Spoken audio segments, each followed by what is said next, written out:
From Plano, Texas, we welcome in joDee Neal, Texas-based trial attorney. It is Sexual Assault Awareness Month, and joDee is an advocate on this in terms of helping those that are trafficked and also sexual assault victims or survivors. joDee, good to have you along with us. Thank you so much for joining us. It's important work. Yeah, thank you so much for having me and for caring enough to spread this message to your listeners. joDee, what can be done to make sexual assault a diminished, and I don't say diminished in terms of the public's eye, I say diminished in terms of the frequency, the number of times that this takes place, because it still seems as though we talk about this problem, but there are still way too many predatory people out there, mostly men, behaving in criminal ways that just should not take place. What can we do to lessen the frequency of this particular heinous crime?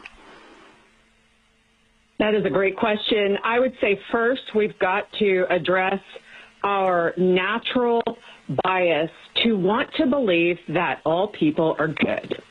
We have got to understand that we are living in a predator-prey world, in that we can't give the benefit of the doubt to anyone, really, not if we're prioritizing our personal safety.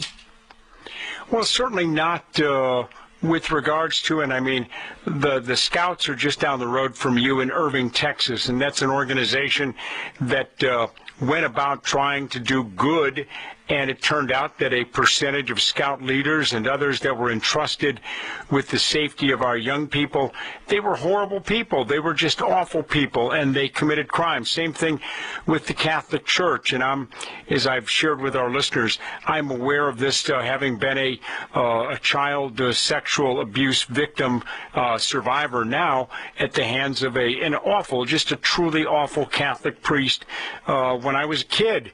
And so I understand from that standpoint that this is something that we have to protect people. And too many people, as you say, they're predators. They're just awful. Yeah, and I'm so glad that you raised the issue about the Boy Scouts. I've been contacted by one of their top survivor advocates, and none of the Boy Scouts have had an opportunity to even give a victim impact statement because of this bankruptcy. It was a very effective tool to silence 82,000 Boy Scout survivor claimants. And I'm contacted by Boy Scouts fairly regularly since I had them on my podcast, since I had Curtis Garrison on my podcast, and they're just broken. There's no place for them to say the truth about what's happened to them, and they really need it. And we still have ways that we can in the trucking community with regards to sexual trafficking of young girls, in many cases 14, 15, 16, 18 years old, at a time when they are becoming young women, and instead they're being forced into prostitution. They're being forced into basically what is human slavery.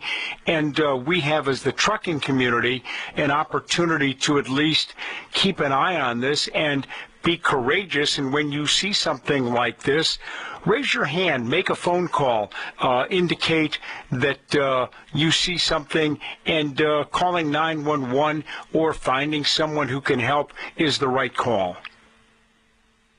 Amen. And I wanted to say before I move on, I so appreciate your disclosure, and you are so brave and really taking an important role in leadership by using your truth to create a better world for others. To your point about child trafficking, that's the problem with that crime, is that almost always the victim has been a victim before. And then, two, it's older children. I'm not so sure that age of 18 should really be the age of consent, because we know so much more about the brain than we used to. But nevertheless, it is the age of consent. But that means that age group, 17, 18, even 16, are so entirely vulnerable, because even law enforcement is so overwhelmed, they don't really have the resources to pay attention to the older children. And as you said, they are being trafficked in the trucking community, in trailers, in cars. They're coming up from South America, Mexico. They're coming down from Canada, moving all around. We saw that in the Epstein criminal organization. So I think, if you absolutely what you said, if you see something, say something, because it feels really good to be a part of the solution. It does. And,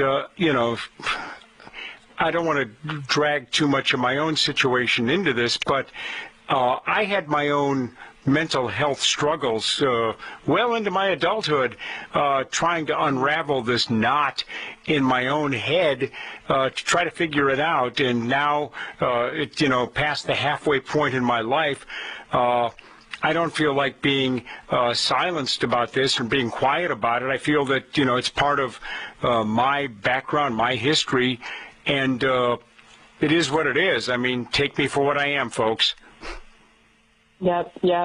And that is where we all really need to get, because we feel like we're so alone. Did you feel like you were alone? Oh, as a young adult, as a kid, sure. I will share this with you, joDee. I put this in a box and closed the box and wrapped it with duct tape, and then took a chain and wrapped the chain around it, and then put it in concrete and threw it over the cliff.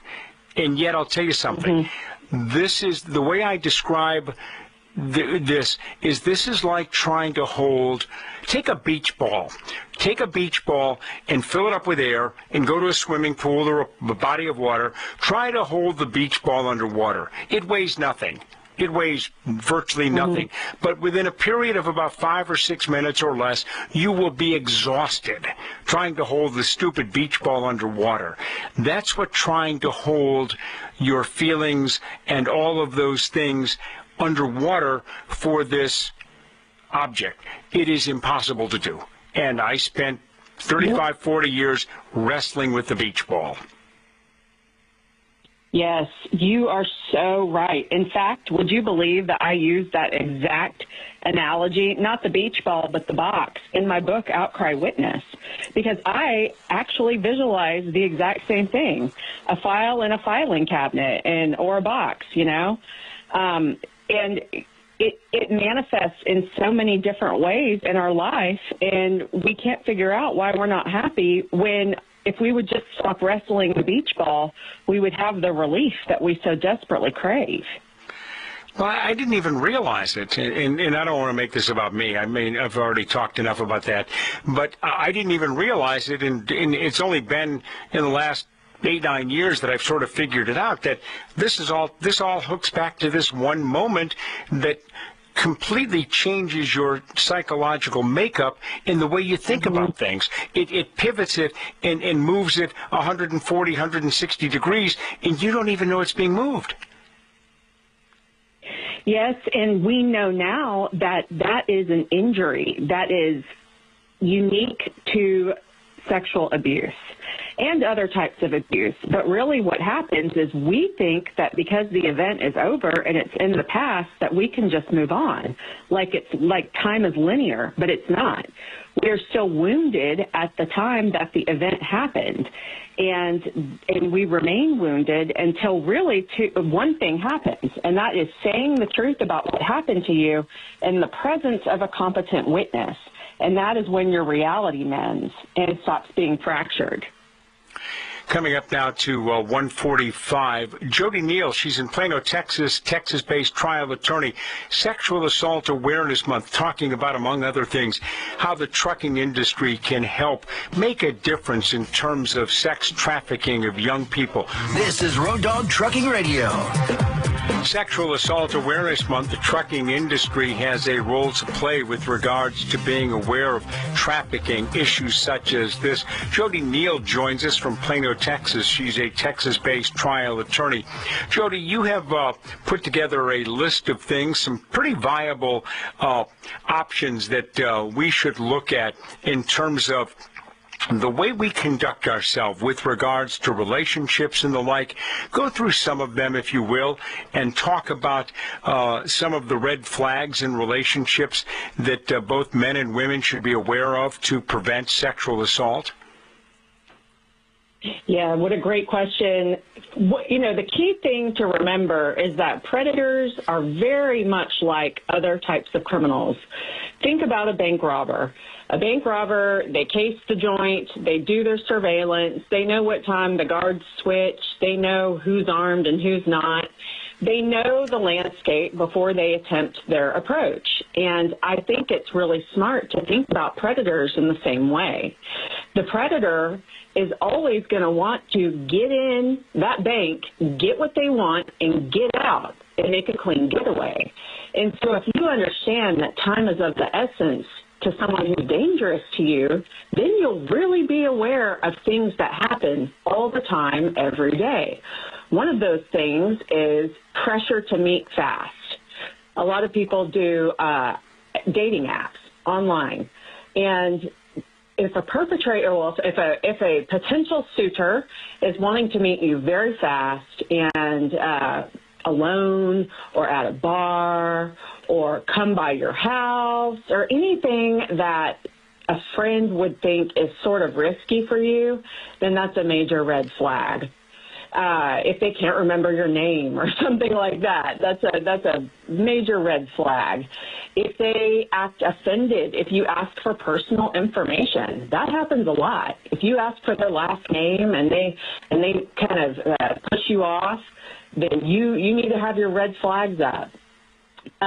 If they are flattering you too much, I mean, we as women, especially, I'm 46, and I was brought up in the Disney culture, and to believe that there's the one out there, and you'll just know when you know, and if you know, you know, where there's really no accountability. And in that situation, it's really dangerous because you think that this is the one that you've been waiting for, but really it's a predator who is coming on really strong, really fast to get you into a situation where they can get you alone, penetrate you, maybe take pictures of you, maybe drug you while they're penetrating you. All these horrible things that are becoming very clear happen all the time. And in this era of social media where communication is so instantaneous, text messaging, all of the apps and the like, it is very easy for predators. It is a target-rich environment out there, isn't it? Oh, absolutely. It has never been easier to gain access to prey. We've got to see this for what it is and stop sacrificing our safety for convenience. But how do we do that, though? I mean, we can't build prisons. We already, as this country, we put more people in prison than any other nation on earth. Our prison population is very, very large when compared to the rest of the world. But yet there are a lot of people who probably deserve to be locked up. They're just really hideous human beings. Yeah, if you ask me, we need to have a full-scale audit of our incarceration practices. I think a lot of Americans would agree that we're putting the wrong people in prison. I went back to the DA's office for a brief period of time, and I immediately was assigned a 9-year-old child sexual abuse case, a criminal case. It had been pending in the court for 9 years. And I'm sitting in the courtroom raising hell as much as I can to get this case to jury trial, and I'm watching a guy go to the pen for 28 years for a rock of meth. Now, yeah, it was the third time he's had meth, and he's been caught with it, but look, it makes no sense to put someone in prison for meth. Meanwhile, a child abuser has been on bond for 9 years and hasn't had a jury trial. So we need to focus our efforts on people who are actually going to create injuries that affect other people almost as bad as a murder. I mean, the only thing worse than not being on this planet is being sexually abused and having no justice. So we need to put our resources to better use by prosecuting the right people. Yeah, the murderers, the people who are the really ultra violent. There you go. And the sexual assault characters, it's 1 and 1A as far as I'm concerned. Yeah, So what are some of the things that you are trying to instill in your family, your mom, in your family, to try and make sure that they can develop relationships, healthy relationships, but at the same time be guarded, so that if someone does come off a little creepy, or their behavior is inappropriate to the point where, maybe we don't want to go there. How do you, as a mom, instill that behavior in your family? That's a great question, and I really emphasize two things. One, always trusting your feelings, your instincts, your icky feelings. Does someone give you the ickies? Okay, you need to come and tell mom. You need to say something to somebody, a teacher, whatever the case may be. Really, really teaching my girls how to trust their instincts. And then two, talking to them very clearly about substances as a security issue. When I was growing up, I was taught that alcohol and drugs were a moral failing. Well, that was not a very effective way to go about emphasizing the danger of alcohol and drugs. But now I see that the things that happened to me and to so many others might have been far less likely to have happened if I had had my wits about me. And so I have made it really clear to my daughters that being incapacitated or impaired or intoxicated means you can't defend yourself. And if you can't defend yourself, then something really bad is probably going to happen to you. So those two things I'm really hitting home at these, delicate adolescent ages. Yeah, that is an issue, that if you are a couple of drinks under your belt and maybe feeling a little whatever you feel when you are had a couple drinks, you really do let down your defenses, and you become more vulnerable. Yep. It's a very easy to prove fact. The data on college sexual assaults are absolutely terrifying, almost always involving alcohol. And if we could remove that risk factor, we'd be a lot safer. One thing, though, it seems as though as a society we are turning less towards alcohol. The numbers show that, use of spirits, use of drinking beer and the like, it is diminishing. And maybe, not to put a judgment on that, but maybe that's a trend that not only creates longer-term health, physical health, but maybe longer-term mental health improvement as well. And I love that data point. It has reduced over time, but we're also seeing the uptick, a very sharp uptick of other substances, especially the high-dose THC. Yep, exactly, which is creating psychosis, not to mention all the other, we live in a freak show of substances. Look at kratom. You can find that everywhere in Texas, not to mention the Delta 9s and all the THC variants, not to mention the hard stuff. And I worked in the opioid litigation for 6 years. We haven't even talked about the Schedule I substances or the benzodiazepines. So even if you're not drinking alcohol, there's plenty out there to dull your wit so a perpetrator can gain access to you. joDee Neal joining us. She's a Texas-based trial attorney. Sexual Assault Awareness Month. joDee, where can we find your information about your law firm and about what you do and the advocacy that you do? Thank you so much for asking. I'm really excited because my book, Outcry Witness, just arrived on April 8th. And that is a former prosecutor's guide to healing and justice after sexual violence. It meets survivors in their frozen state, as we discussed earlier, where something bad has happened to you, but you just can't say it. I take you from that state step by step to a feeling of freedom through disclosure. So I'm really proud of the book. I recently started a podcast, which is Outcry Witness Unspoken. And then, of course, I have a law firm, nealnowlegal.com.